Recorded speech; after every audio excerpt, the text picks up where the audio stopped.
పక్షపాతి తెలంగాణ నాయకత్వం రైతు పక్షపాతి తెలంగాణ నాయకత్వం రైతు పక్షపాతి తెలంగాణ నాయకత్వం ఖరీఫ్ రుణాలను వెంటనే ఖరీఫ్ రుణాలను వెంటనే ఖరీఫ్ రుణాలను వెంటనే ఖరీఫ్ రుణాలను వెంటనే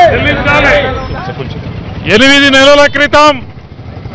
నెలల క్రితం భారతదేశంలో ఎన్డీఏ ప్రభుత్వం రాత్రికి రాత్రే దేశవ్యాప్తంగా నోట్లు రద్దు చేసి పెద్ద నోట్లను రద్దు చేయడమే కాకుండా ఆర్థిక ఆంక్షలు విధించడం వల్ల దేశవ్యాప్తంగా బ్యాంకులను కూడా ఇలా దివాలా తీసినాయి.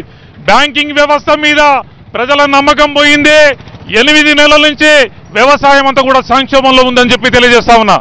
ఇవాళ ఎన్డీఏ ప్రభుత్వాన్ని అడుగుతా ఉన్నాం, ఇవాళ టీఆర్ఎస్ ప్రభుత్వాన్ని అడుగుతా ఉన్నాం. నెల రోజుల క్రితం అమ్మినటువంటి లక్షలాది మంది రైతులు వాళ్ళ వడ్లకు సంబంధించినటువంటి ధాన్యానికి సంబంధించినటువంటి పైసలు ఎన్ని రోజులు మేము బ్యాంకుల చుట్టూ తిరగాలని చెప్పి అడుగుతా ఉన్నాం. రోజుకు 4,000 3,000 రూపాయలు ఇస్తే ఒకవేళ 3 ఎకరాలు పండించినటువంటి పంట ₹1,00,000 ఎన్ని రోజులు బ్యాంకుల చుట్టూ తిరగాలని చెప్పి అడుగుతా ఉన్నాం. ఇవాళ మీరు ఖరీఫ్ సీజన్ వచ్చి నెల రోజులైనప్పటికీ బ్యాంకుల చుట్టూ తిరుగుతూ రైతులంతా కూడా వ్యవసాయాన్ని నష్టపోతుంటే ఈ ప్రభుత్వం ప్రేక్షక పాత్ర వహిస్తూ ఉంది. నేను అడుగుతున్నా ఇలా కేసీఆర్ గారిని, నువ్వు ఆనాడు నోట్ల రద్దును ఆర్థిక ఆంక్షలను మద్దతు తెలిపినటువంటి వ్యక్తివి. ఇవాళ బీజేపీ నాయకులను అడుగుతా ఉన్నాం, ఇలా రైతులంతా కూడా నష్టపోతా ఉండ్రు, రైతులు ఆత్మహత్యలు చేసుకుంటా ఉండ్రు, రైతులు బజారున పడ్డారు, రైతులంతా కూడా క్యూలో నిలబడతా ఉండ్రు, వాళ్ళ ఆరోగ్యాలు పాడైపోతా ఉన్నాయి, వ్యవసాయాలు పాడైపోతా ఉంటే ఏ విధంగా వ్యవసాయం బాగుపడుతుంది, లాభసాటి అవుతుందని చెప్పి అడుగుతా ఉన్నా. కాబట్టి మిత్రులారా, ఇలా కేంద్ర రాష్ట్ర ప్రభుత్వాలు చేసినటువంటి నిర్వాహకం వల్ల వ్యవసాయ రైతులు లక్షలాది మంది రైతులు తమ అకౌంట్లో ఉన్నటువంటి డబ్బులు, తమ ఖాతాలో ఉన్నటువంటి డబ్బులు తీసుకోలేనటువంటి దుస్థితి, దుర్మార్గమైనటువంటి వైఖరి. బ్యాంకులంతా కూడా బ్యాంకింగ్ వ్యవస్థ మీద ప్రజల విశ్వాసం నమ్మకం పోయింది, డిపాజిట్లు తగ్గిపోయినాయి, నో క్యాష్ అనేటువంటి బోర్డు పెడుతున్నటువంటి విషయాన్ని తెలియజేస్తా ఉన్నాం.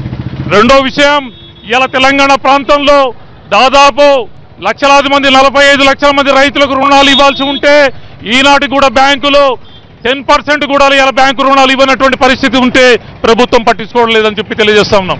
రెండవది, 4వ విడత రుణమాఫీ ఏదైతే ఉందో ఆ 4వ విడత రుణమాఫీకి సంబంధించి ఈనాటి వరకు కూడా బ్యాంకుల అకౌంట్లో పడలేదు. మరి ఎందుకు మీరు ప్రకటనలు చేసి ప్రజలు మభ్యపెడుతున్నారని చెప్పి అడుగుతా ఉన్నా. కేంద్ర ప్రభుత్వం ఇచ్చినటువంటి ఇన్పుట్ సబ్సిడీ, ఆ ఇన్పుట్ సబ్సిడీ కూడా ఇలా అకౌంట్లో వేయకుండా ప్రభుత్వం దాన్ని మరలించినటువంటి విషయం, వేరే కార్యక్రమాలకు వాడుకున్నటువంటి విషయాన్ని తెలియజేస్తూ, ఏదైనప్పటికీ రైతులు అమ్ముకున్నటువంటి ధాన్యానికి తక్షణమే రైతులకు డబ్బులు చెల్లించే వ్యవసాయాన్ని అభివృద్ధి చేసే దిశలో ప్రభుత్వం చర్యలు తీసుకోవాలని చెప్పి మేము కోరుతా ఉన్నాం.